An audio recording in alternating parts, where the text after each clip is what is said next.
Değerli və əziz qoç bürcləri, sizlər üçün 10-cu ay, yəni oktyabr ayının proqnozunu söyləyəcəm. Oktyabr ayında bizi nələr gözləyir, biz qoçları. Bu arada mən özüm də qoç bürcüyəm. Dəyərli izləyicilər, qoçlar üçün nələr çıxır? İlk öncə bunu söyləyeyim ki, 6 böyük planetdəyik. Yəni planetdə yan-yanayıq, ətrafımızdadır. İlk öncə bunu söyleyeyim ki, 6 böyük planetin əhatəsindəyik və bu ay ümumiyyətcə çox düşərli ay olacaq hər bir bürc üçün, çox düşərli. Həm burada Venera var, həm Neptun var, həm Pluton, Mars var və s. və ilə axır 6 böyük planetlər. Amma burada belə bir şey var ki, belə bir nüans. Baxmayaraq ki, qara aydır, Çornaya Luna, bu ayın 7-si bitir. Amma 7-sindən 4 gün öncə və 7-sindən də 3 gün sonraya qədər bu öz təsirini göstərir və öz kölgəsini də ki, həmin bu oktyabr ayının, yəni 10-cu ayın 20-sinə qədər öz kölgəsində durur. Və biz nələr etməliyik, necə addımlar atacağıq, bunlar haqqında sizə ətraflı məlumat verəcəm indi. Qoçlar üçün, dəyərli qoçlar, ilk öncə çox yaxşı qazanclı aydır bu ay, çox yaxşı xəbərlər eşidəcək aydır, çox yaxşı ümumiyyətcə uğurlu nailiyyətlərə addım atacaq bu ay. Ayının 3-dən ümumiyyətcə 7-sinə qədər sizlər üçün ola bilər kiçik söz söhbətlər, bu hər bir bürcə aiddir, amma qoçlara da aiddir. Qoçlarda da ola bilər kimsə söz söhbətlər yaradar, kiçik söz söhbətlər, ola bilər kimsə skandallar yaratmaq istəyər.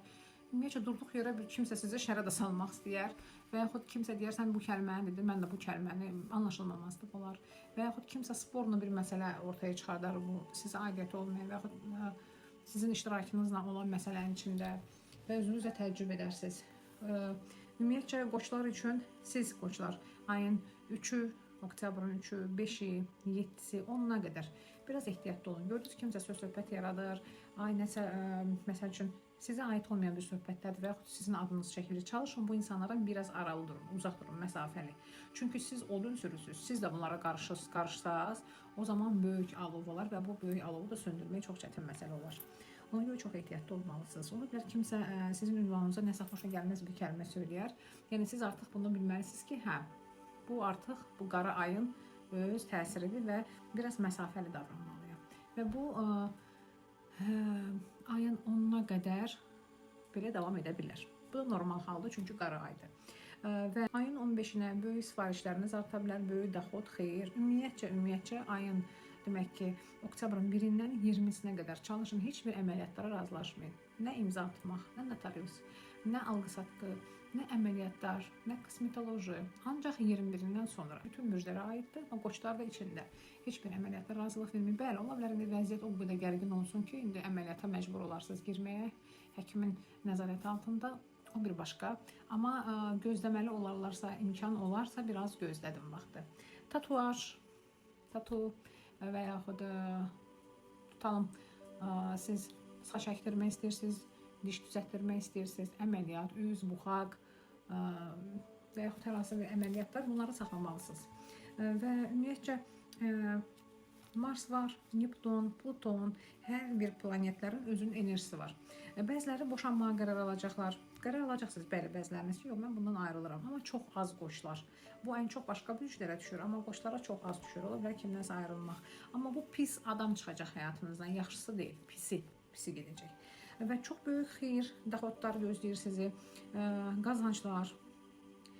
Amma xərclərinizi eləməlisiniz ki, çünki bundan sonraki ay olacaq 11-ci ay və 11-ci ay çox karmik və çətin ay olacaq bizlər üçün. Ona görə biz ehtiyacımızı nə qədərdirsə onu eləyirik, qalanını da zapasda saxlamalıyıq. Ehtiyatda özümüz üçün pul, ehtiyatda özümüz üçün nələr salıb saxlamalıyıq.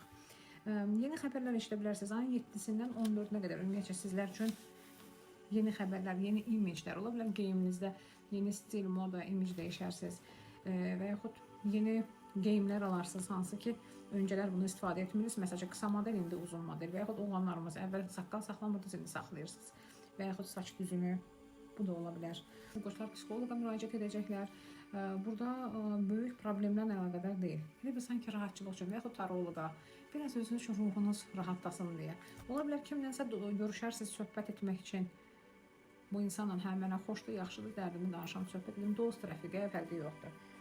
Və bir günəş, yeni ay olacaq. Amma burada da günəş var bizim bu oktyabr ayında günəşin himayəsi altında olacaq və bu da o deməkdir ki, siz qoçlar sarı qızıl ala bilərsiniz. Qoçlar sarı qızıl taxır da, bilirsiniz. Sarı qızıl və yaxud özünüzə nəsə bir əşya ala bilərsiniz dəyərli. 21 evə, baxın, 1 kilo düyü alsaz, ya 1 kilo un, pisok, amma ət toyuqdan başqa çox yaxşı ruzi bərəkət gələr. Və yaxud şirniyyat alsaz. Çünki unutmayın, siz evinizdə həm özünüz yeyirsiniz, həm sizin damagoyunuz, qaraçuxanız da var. Bunu da unutmayın və bu arada kimin qaraçuxası yoxdursa, mütləq onu geri gətizdirməlisiniz. Onun üçün də direktə yazırsınız mənə. Siz qoçlar çox diqqət mərkəzində olacaqsınız, seviləcəksiniz. Köhnə əşyaları atmalısınız. Köhnə sınmır, çatdaq, cırılmış, yırtılmış əşya, geyimi atmalısınız və yenisini alacaqsınız. Ümumiyyətcə sizin üçün çox yaxşı gəlir, siz qoçlar üçün bu ay və unutmayın ki, gələn ay biz heç bir iş görməyəcəyik, ciddi işlər. Ona görə bu ay nəyi çatdırırsınızsa, bu ay bütün işlərinizi çatdıran. Videonu bəyənirsinizsə like etməyi, paylaşmayı unutmayın. Dəyərli odlu alovlu qoçlar.